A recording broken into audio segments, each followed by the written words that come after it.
Hi Year 12s, my name's Alice. I'm a VCE English tutor with Lindsey's VCE Tutoring, and I'm here today to talk through a comparative essay that a student has written to tell you a little bit about how the task works.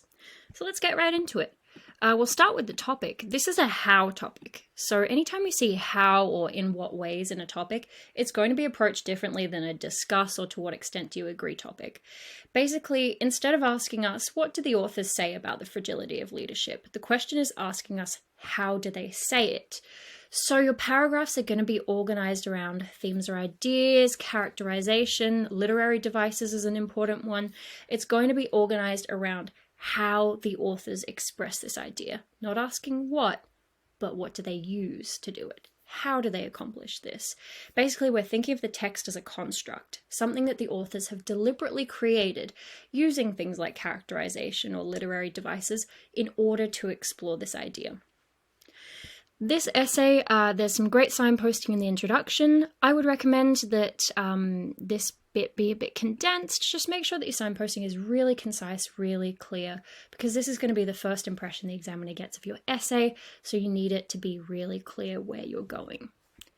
Expression is another thing that pops up a lot in essays. So sometimes we just get these awkward sentences. Make sure that you're reading over what you've written, especially read over it whether it's out loud or in your head, in a way that you're thinking about how you would say it out loud. Doing this can really help you visualize, conceptualize what's going on in the writing and makes it a lot easier to pick out when something seems a little bit awkward or unnecessary in a sentence. These yellow sections, there's some really great analysis going on here. Feel free to pause and have a read over.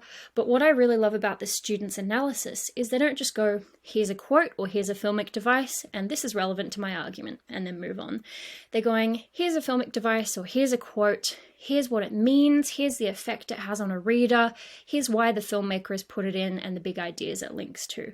So I think that's a really sophisticated way to go about doing your analysis. Make sure you're not just saying this quote is relevant, you're saying why is this quote relevant? Especially if you're unpacking the language in the quote, the connotations of the language, the images it evokes, or if you're looking at filmic devices, what it means, what effect it evokes on the reader. It's a really great way to make your analysis really sophisticated and stand out. The student also has a linking sentence at the end that links their analysis to the topic before they move on to comparison, and this is something great.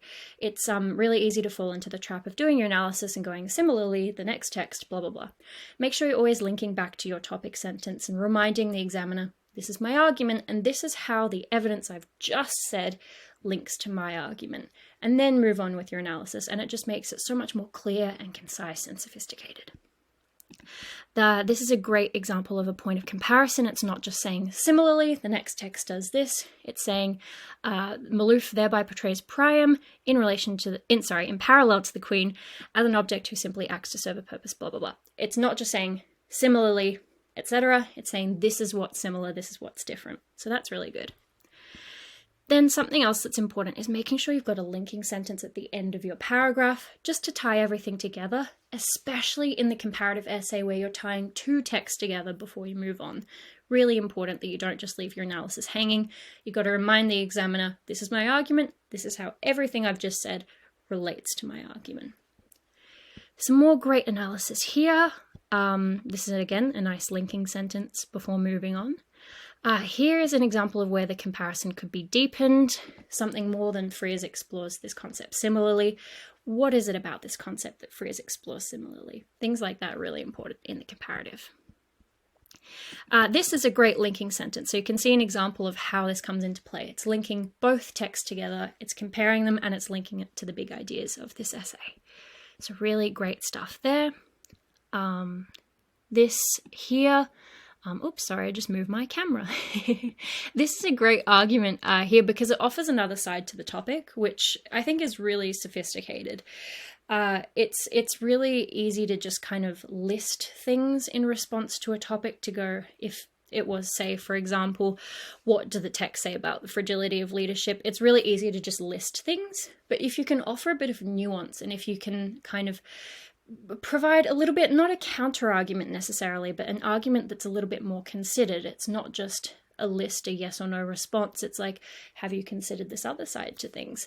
That shows a lot of sophistication. And the most important thing about it is it shows that you really understand your text, which is partly what the examiners are looking for. They want to see that you know your text and that you're comfortable talking about the things that are harder to talk about. You're comfortable talking about the grey areas that aren't necessarily black and white.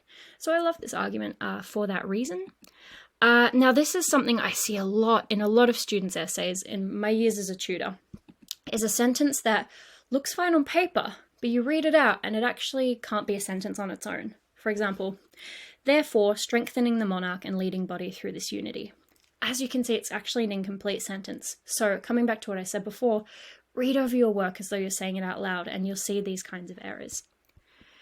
And then finally, this paragraph needs a linking sentence again, so just making sure that you've got those all throughout your essay. And yeah, that's all my feedback on this essay. Hope you've learnt something and happy studying.